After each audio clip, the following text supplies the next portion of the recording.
Le multinazionali che troppo frettolosamente intendono dismettere la loro presenza troveranno un governo intenzionato a fare i conti del dare e dell'avere. Lo ha ricordato il ministro del welfare Maurizio Sacconi a proposito dei vari casi registrati anche in Veneto di società con sedi all'estero che hanno recentemente annunciato il loro disimpegno parziale o totale dall'Italia.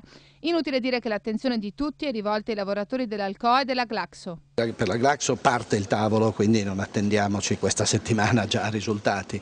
Per l'Alcoa mi auguro che sia l'incontro decisivo e noi vogliamo che a tutti i costi lo sia e credo che lo sarà.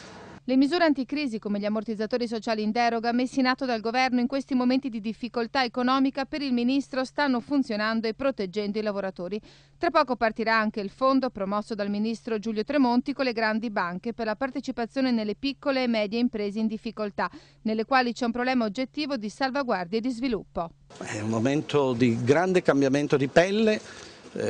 Quindi non è meramente una fase depressiva, è una fase nella quale ci sono tante criticità, purtroppo che si riverberano quindi sui lavoratori, sulle famiglie, ma ci sono anche opportunità e quindi questo cambiamento di pelle va molto governato. I tavoli nazionali sono dedicati alla parte alta delle imprese, alla fascia più alta delle imprese e poi nel territorio con le regioni si deve cercare di accompagnare questo cambiamento perché non significhi mai il rattrappimento della base produttiva o occupazionale.